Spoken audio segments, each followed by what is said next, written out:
This episode with Amina Farooq was recorded on the 5th of July 2020. Mic check 1 Novi, 2 4 please, 1 2 this 4 is not a podcast. I want to take a train from Moscow to Novi, Vladivostok. please, this is It took not me a 7 podcast. days. Wait, it's not? Hi? Hi, finally. Yeah, How are you? finally. I'm good. How are you? How long have we planned this? It's been like, I think We've planned. It's been months. I think. months, yeah. can't I think I started Yeah, from yeah. when I started planning this podcast, trying to do this podcast. I asked you, I think it was way back in February. तब ये corona virus का भी कुछ नहीं चल रहा था. It was all everything was going fine except in Australia where there was a fire. But how are things now where you live? And Here it's mixed. It's kind of some places are opening back up and some places are still taking precautions. okay, So it's kind of mixed. We've got rising cases. The cases haven't, they're not steady. They're not dropping. Sometimes it's high. Sometimes it's low. but I hear that What? No, I said I yesterday I saw a news article which mentioned that there has been a vaccine and it should come around August, second week of August. I don't know. Last I heard it was supposed to be somewhere around October. Okay. So I think once that's what. once a vaccine So, comes around, things should get better, I hope. Things should definitely get under control and should be better. Yeah, hopefully. Yeah. I'm really, really hoping it comes back to how it was. And it's been really tough. It's all over the world, and it's been kind of a rough year. Rough Yeah, rough more than year. half Yeah, the totally. year, and yeah. How has it been there? Yeah, things are, they're sort of getting better. They have been gradually doing it.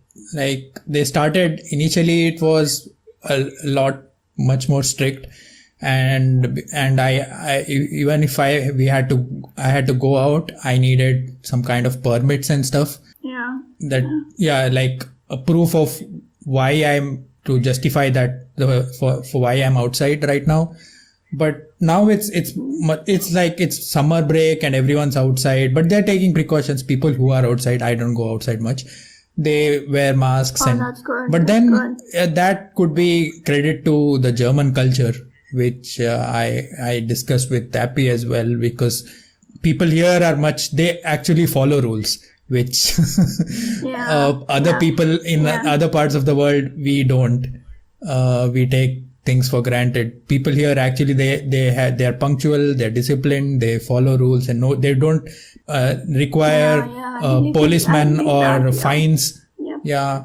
So that's always there.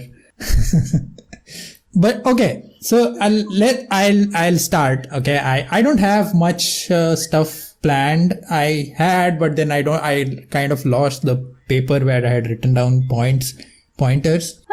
But then today, That's okay. yeah, it's okay. That's okay. We just wanted to have a conversation. Yeah. We decided we're gonna space it out in a couple of sessions, so that's okay. Yeah, so just a chat. But then, okay, so I want to since we both are very similar age-wise, and we grew up in a similar culture as well, but still, Right, yeah. I want to know how it was growing up in 90s in Pakistan. Was it like... Oh, it was fun. I loved the 90s. I think it was all throughout 90s was probably the best time. There wasn't that much of a technological advancements, and emails were just starting up, and computer studies was just it was one of the perks in high school where computer studies was a big thing, and It was. communication.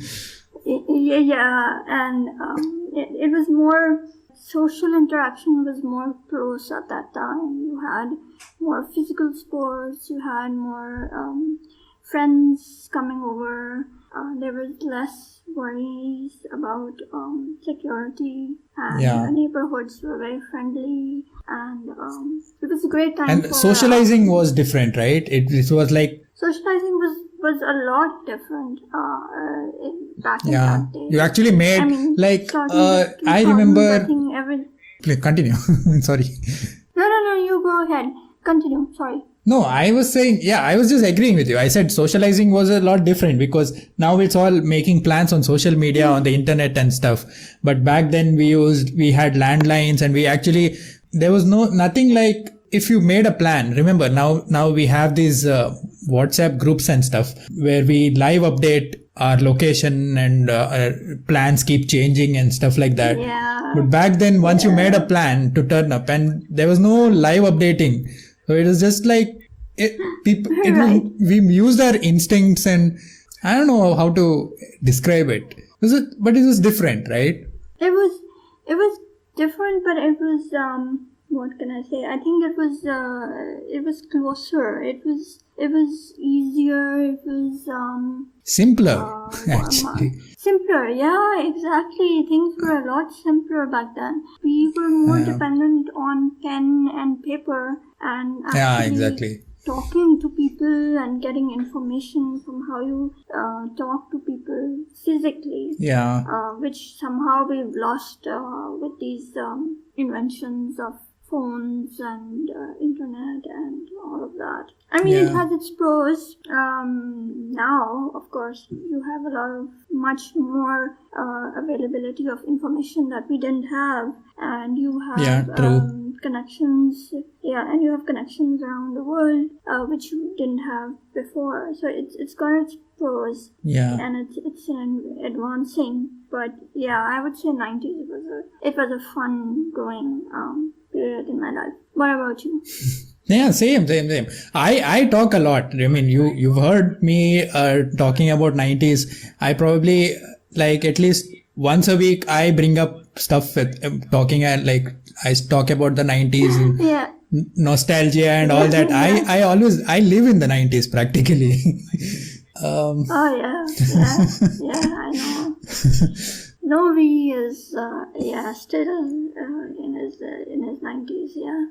But it's good. It's I think we had a very I'm thankful that we had. Also, I feel like it's not that, I think everybody remembers their childhood, right? I mean, if we talk to our earlier generation, like the previous generation, they talk about the 60s and 70s, they'll talk about it fondly. And I'm sure even our next generation will talk about the 2010s and the 20s with the same. For us, the 90s will be always special. And I think right now in the current internet world, it's our generation, that is the millennials, that dominate. So that's how I think it's that. Remember that meme that goes over the internet saying if only 90s kids will relate and things like that.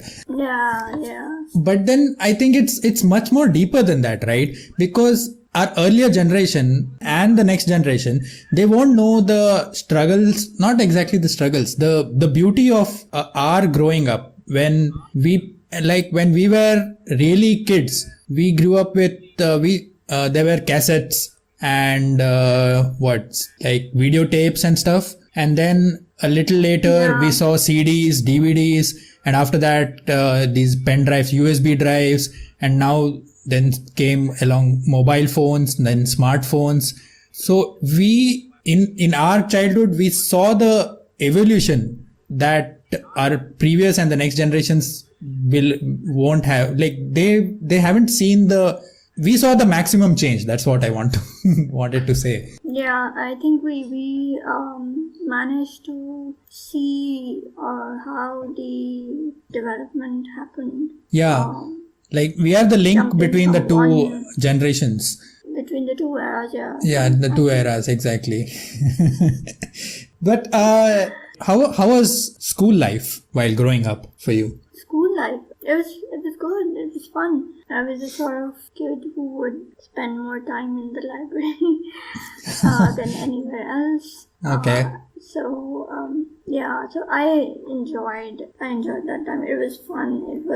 It was a typical 8 in the morning to 3 p.m. I think, and then home and more studying because you had homework and then you had extra classes. So it was mostly spent on studying. There was very little time for any socializing. If there was any socializing, it would be on the weekends where we would go to our neighbors and play with friends there, and school events and stuff like that. So it was a good time. I want to ask you, like we had schools. We have schools that are English medium, and there are schools which are in a different medium. Like, for example, I am from Karnataka. It's a state in South India, and we had two options. Like, we can either go to a Kannada medium school or an English medium school, which basically means the medium of the language, the medium of instruction is either English or the local language. So do you have something similar there as well? We do. We have English medium schools, and then we have Urdu medium schools. Okay. But we have a choice also. So you can either give at least in some schools that I know, you can give papers either in English or you can give them in Urdu. So that choice is open. Okay. But the medium of instruction is both ways. It goes both ways, yeah. And I'm assuming you went to an English medium school. Yeah. Of course. Yeah. Like Urdu is it's a tough language.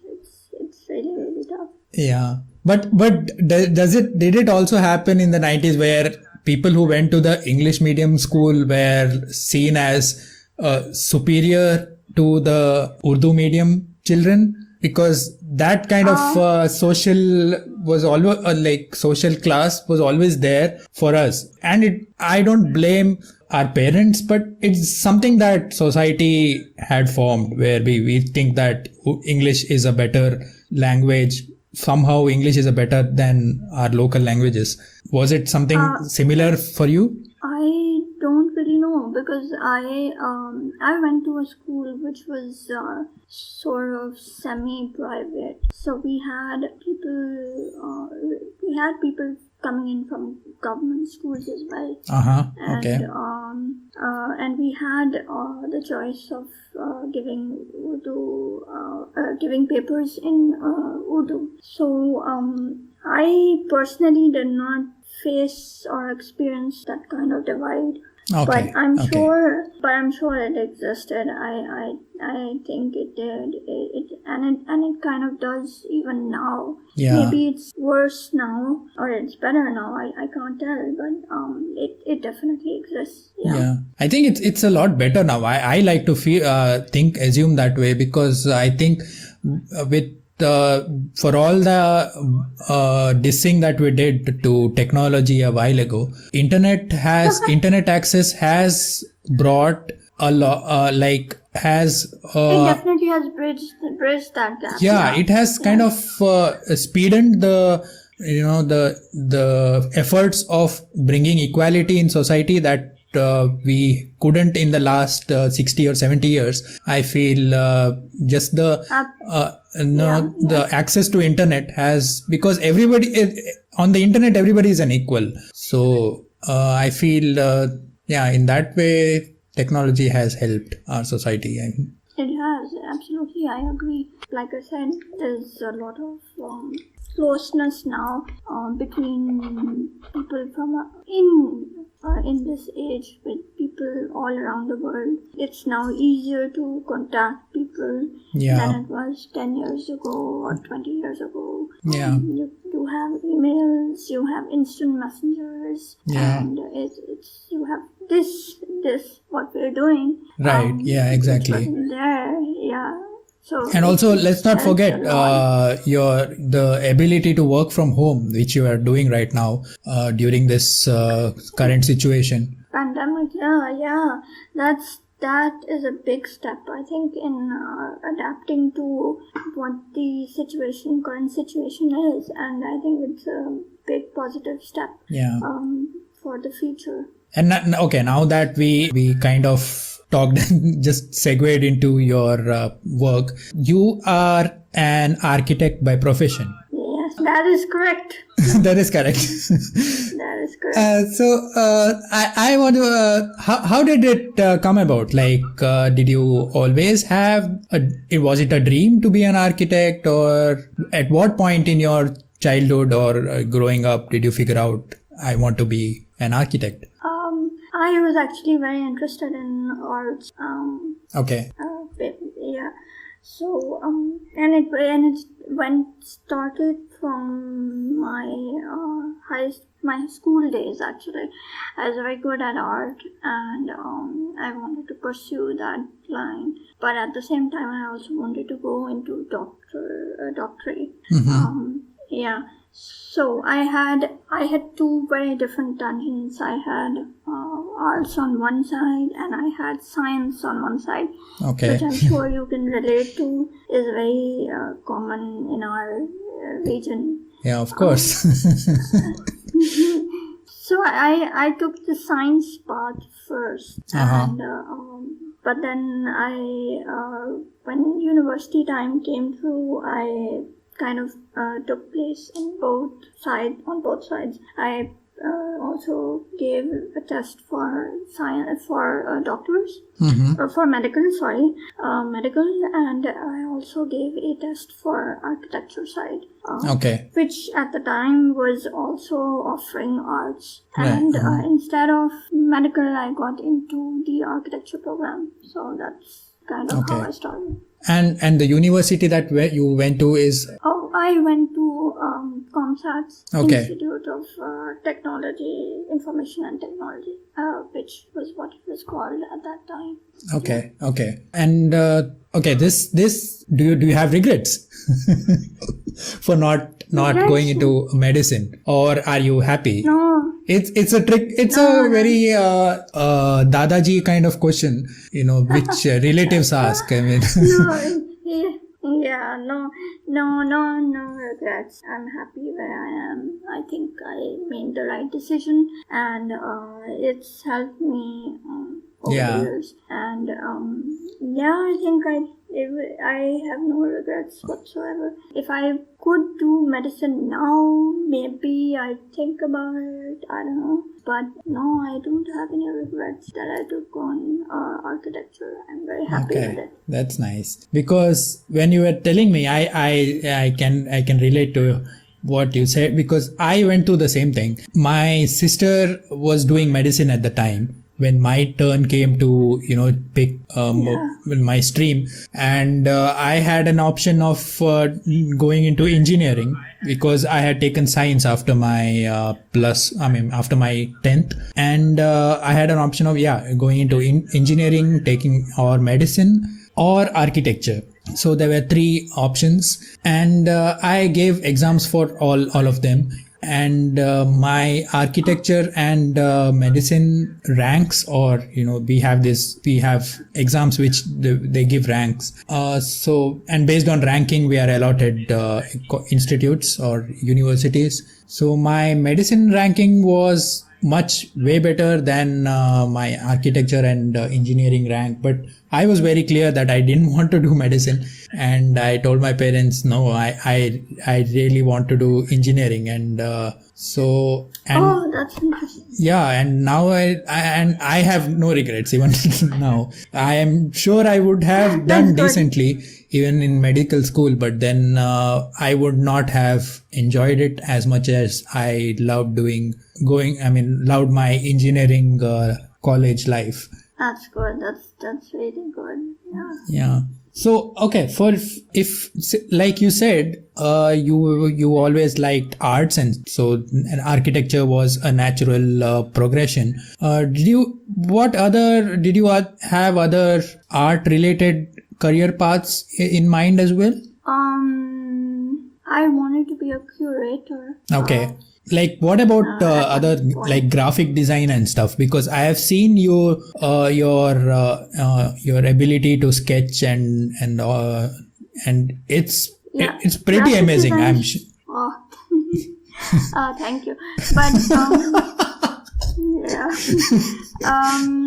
graphic design actually started when I started doing architecture. I Okay. didn't have any prior experience on what it was like back in school, because Right. at that time we still had traditional ways of painting and sketching, and Yeah, on there was paper. very little. I mean, computer graphics at that time was not something we did. It was very much an idea or A very new thought concept. that came Yeah. along. A very new concept, exactly. Mm-hmm. But I like it. I really like it. I like graphic design. I really enjoy it. Graphic illustrations, and Okay, so you get to do that now in your profession, and I get to do that in my profession. Yes, we have client presentations, and most of architecture is all graphical. Yeah, and okay. Representation of what you want to build. So graphic design is a very big part of that process. Yes. nice. Okay.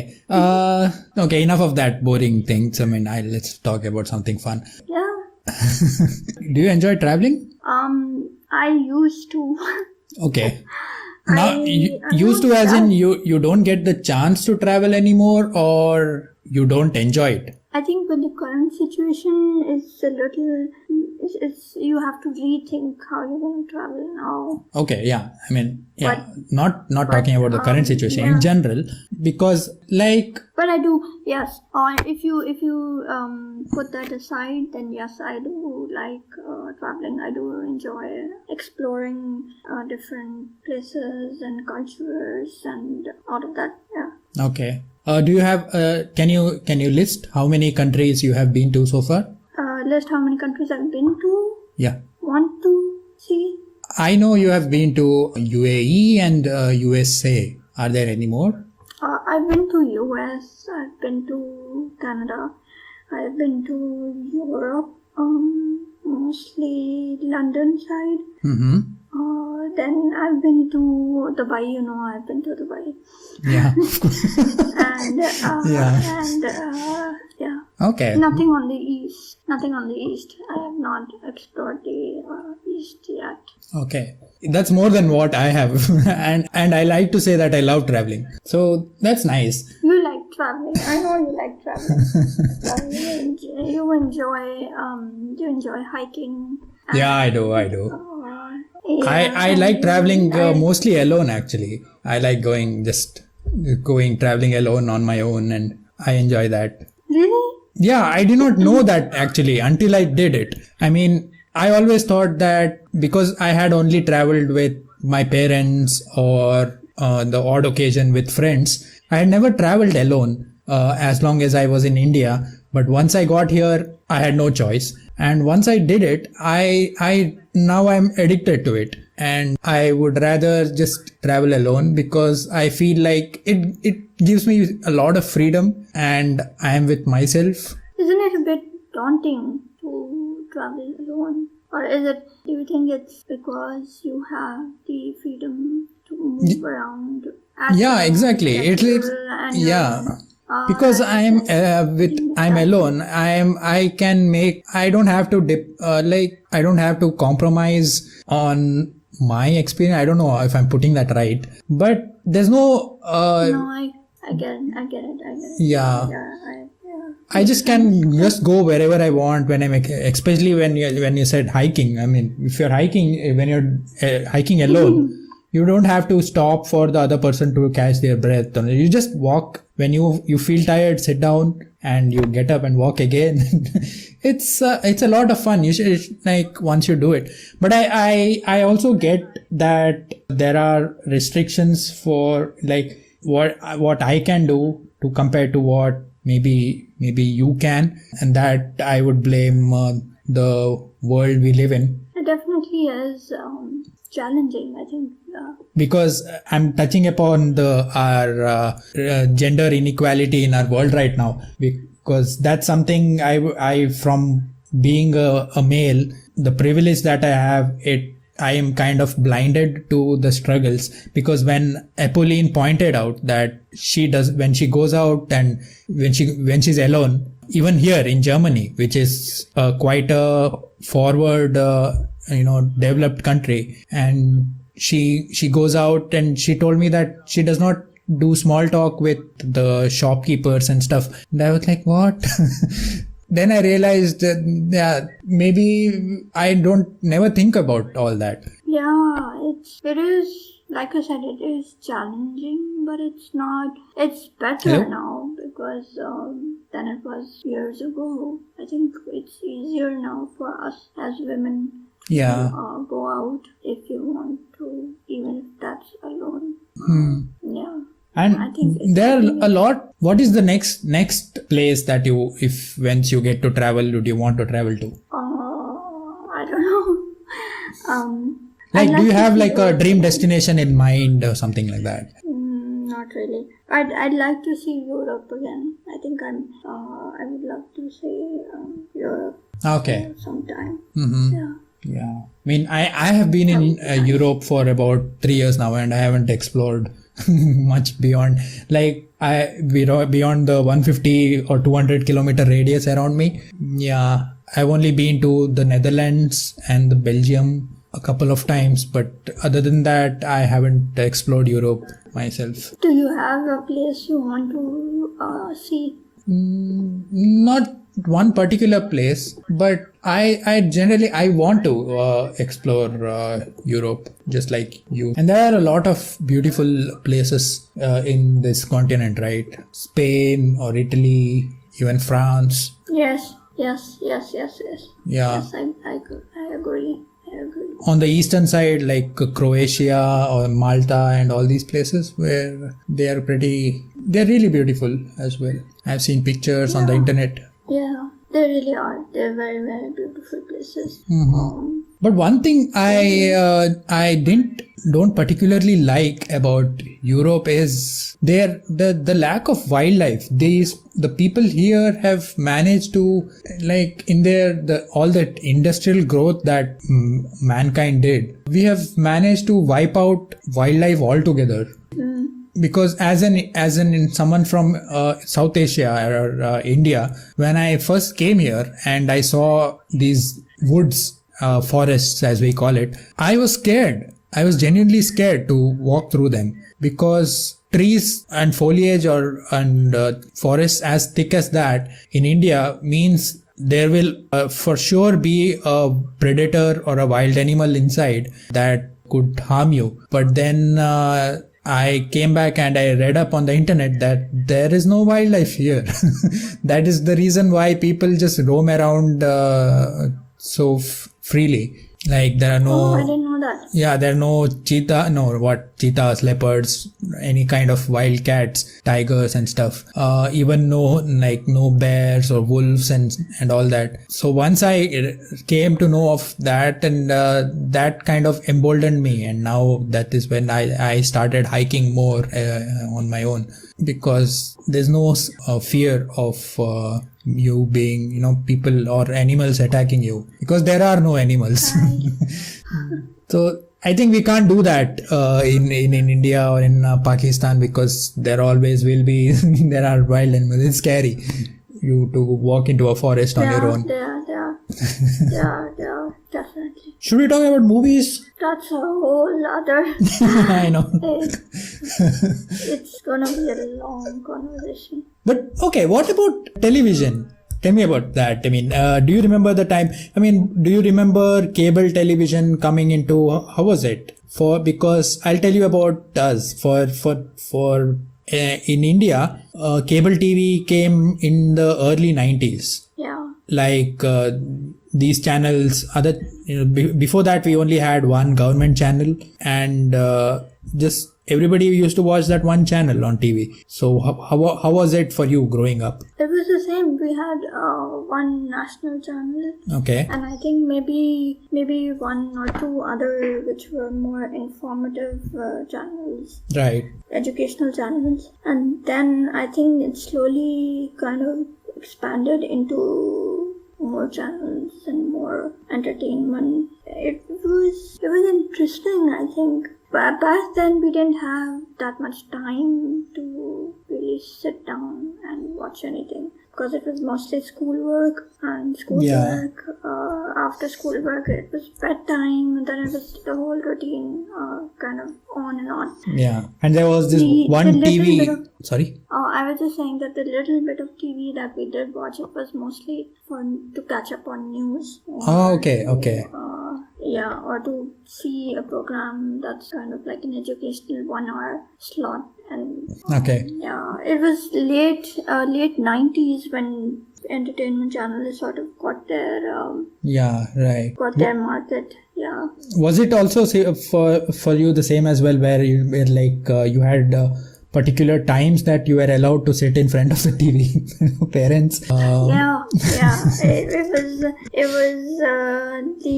It was about, I think, an hour or so before bedtime, and yeah, it is similar. For me, it was a good fun time. Yeah. For 1 hour after school, come back, I would watch cartoons. Exactly. And there used to be just one TV, right? One TV in the living room. So and the whole family would sit. Exactly. Yeah. So those primetime shows were actually family get-together time, where everybody sits together and watches that program that comes during the prime time. Right. And most often it would be like a daily soap kind of thing. Some drama. It would be a soap, yes. Yeah. It was something which the whole country would be watching. Yeah, and right. It would be something popular, and everyone would talk about it. Yes. Yeah. For us, and the late that now that you said it, I mean, everybody watching it, it kind of reminds me of the late 90s, when in India, I don't know if you had a similar counterpart or even you watched it, the Kaun Banega Crorepati, which started on the Sony channel for us, and which was a ripoff of Who Wants to Be a Millionaire in the US. And Amitabh Bachchan was hosting it, and that was one show that which used to be aired on the television. Streets used to go empty in India because because everybody would be at home watching it, and that kind of response we usually reserve for cricket, right?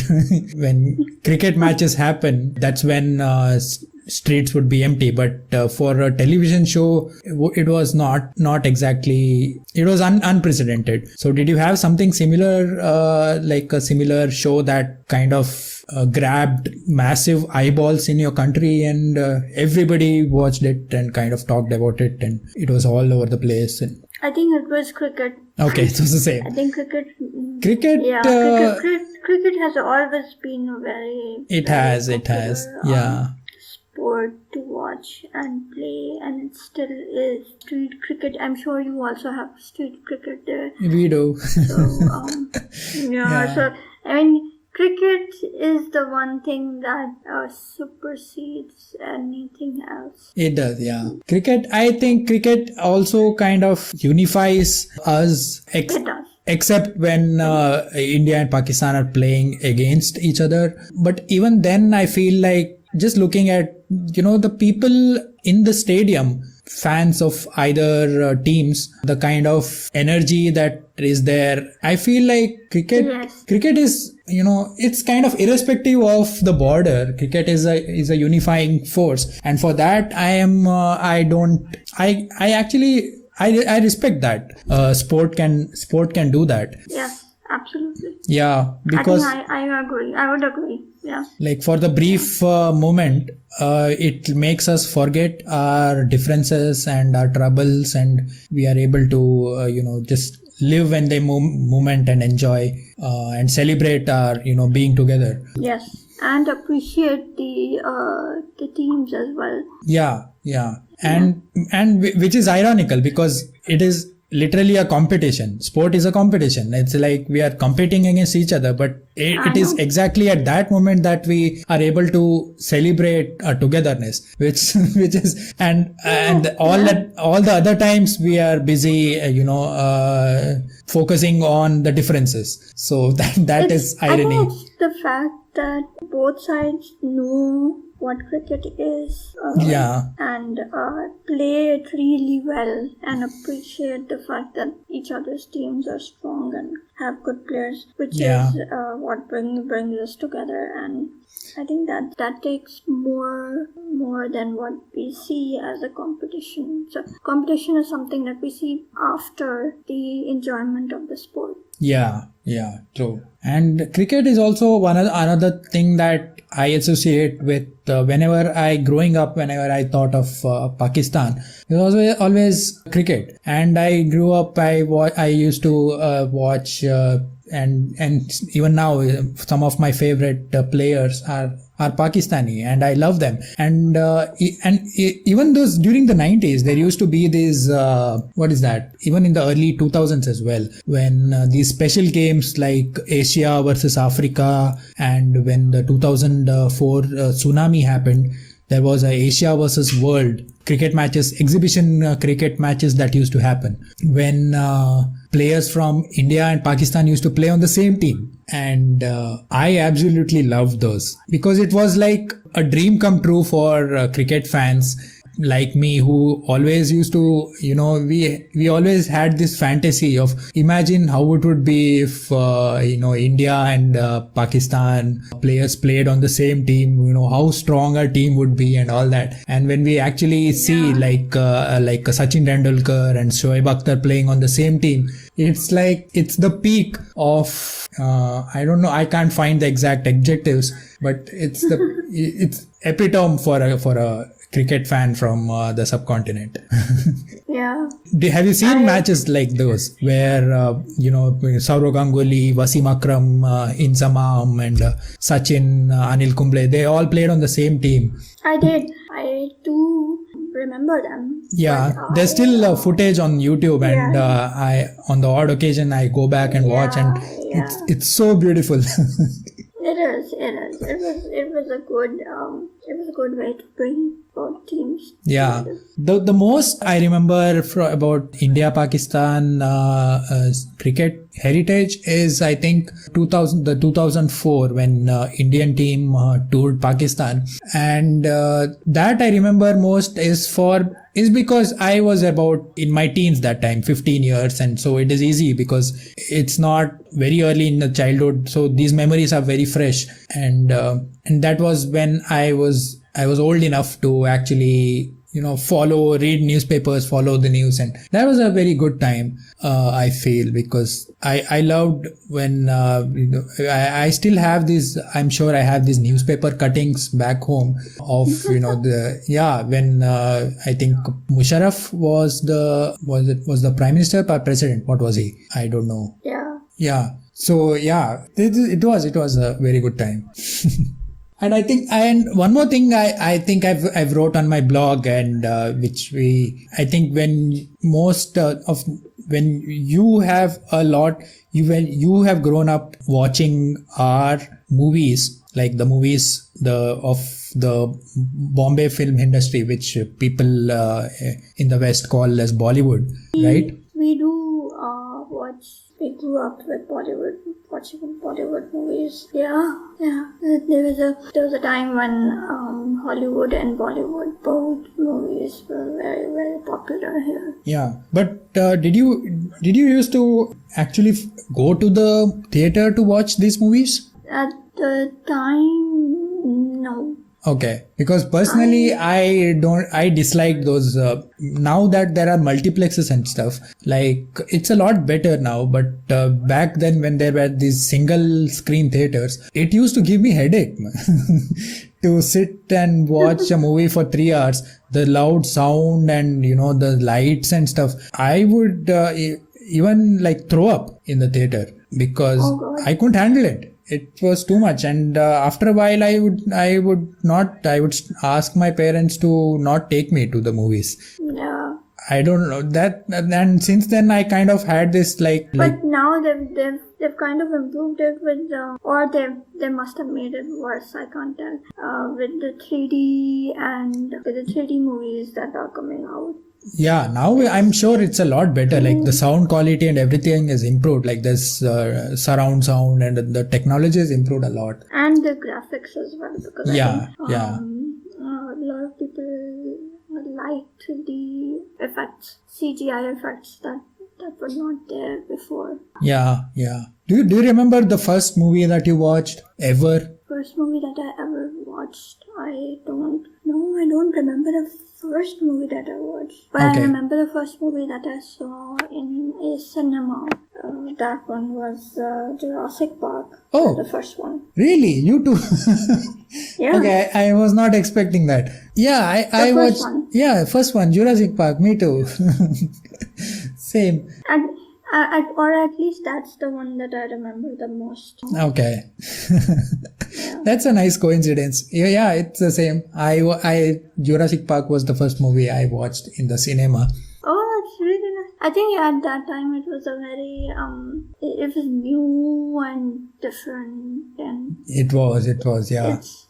And it was memorable also because no one had come up with something like that. Yeah, that's true. And I think even now, how old was it? Like it was what was it? 1993, and now it is 2020. So even 27 years later, if you go back and watch that movie, it is still pretty good. They use CGI, they used animatronics, and it's way ahead of its time. It is, and it's still enjoyable even now. Yeah. I love that movie, and I love the franchise, the entire Jurassic Park. It's kind of special for me because of one thing. It is that it was the first movie I watched and the first movie I remember. That kind of makes it special for me. But do you remember the first 3D movie you watched? First 3D movie I watched was, I think it was one of the Marvel ones. Okay. For me, I think I watched one in the late 90s, but after that, recently I watched it's not that recent, even that is like 12 or 13 years ago. The last Harry Potter movie, that I watched in 3D. The final one, the 8th movie. Oh, right, yeah. Yeah, that one as well. Yes. That was the last movie I watched in 3D in the cinema, and since then I haven't. Or maybe I have been to the cinema. I watched the movies, but not in 3D after that. So yeah. Okay, yeah. Since I brought up Harry Potter, let's talk about that briefly because that is also how we met on the internet through Hogwarts is Here, which is a Harry Potter fandom website. We did. Yeah. How did you discover Hogwarts is Here? Do you remember that? I was reading one of the blogs for some book. I don't even remember the name of the book, but I was reading the blog and there was an article on it. Okay. Hogwartsishere.com, and explained what the site was about and how you could take classes, and that kind of excited me. And this was this has to be about, how many years ago was this? I think it was 6-7 years ago. 5-6 years ago. Yeah, a little more than 6 years ago, yes. Yeah, so it was a good time for me to have that kind of spare time where I could join a site and take classes and do assignments and socialize with other fans. Yeah, but and I think you're still involved with the site, right? I mean, you still volunteer for the. Occasionally I am. Okay. Barring, schedules and stuff. Yeah, true. But, yeah. Yeah. Okay. It was a lot popular. It was a lot popular for me back then. It was. Than it I is think now. I think in the first couple of years it was, and since then it kind of meandered. Its popularity kind of meandered towards, and It did, but even now it's fun. It's still fun. People are still joining in and having fun, and you can meet new fans, and I like that. I like that, and I think I can say that meeting you there was one of the highlights. It was the same. Right. For me, me it is memorable because it was. I think you were the first person from Pakistan, not to make it either like political or anything. It was like I had never interacted with a person who was from across the border, and for me it was like genuine excitement to get to to talk to you and find. I was just so like I was so curious to that like I just remember. Likewise. Yeah, I was really I think we were in a chat when we met. I think that's how we met.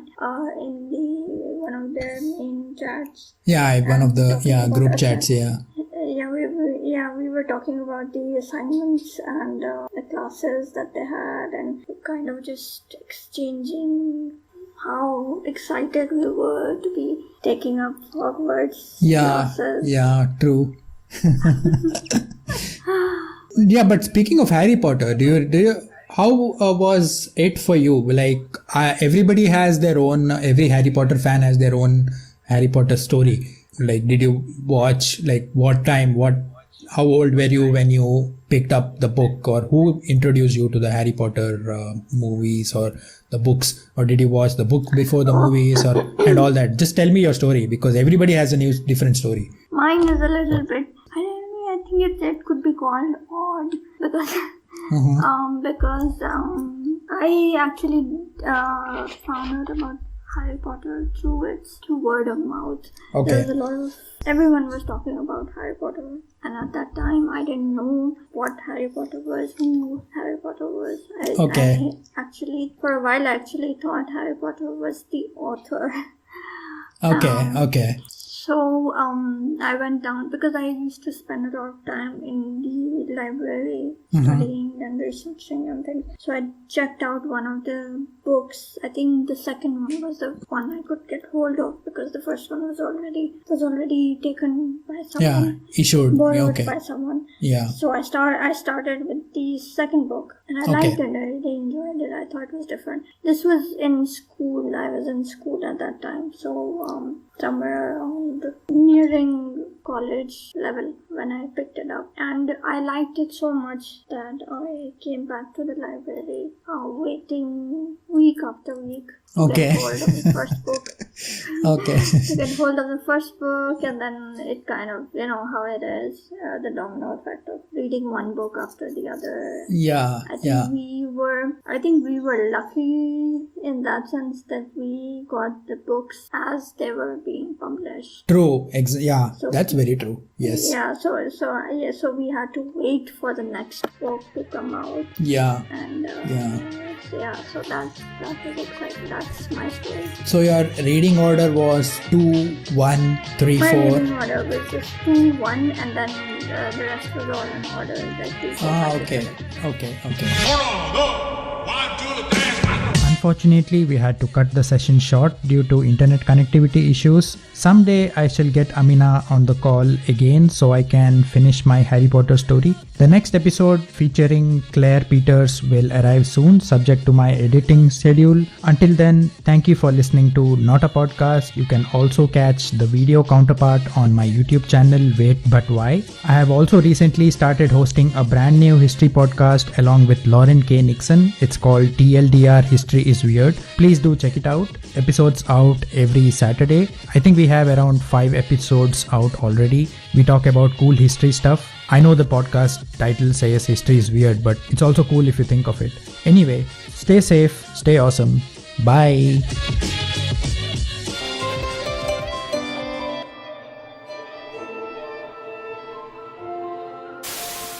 That is one big pile of shit. I'm back up. नावडे A 1, 2,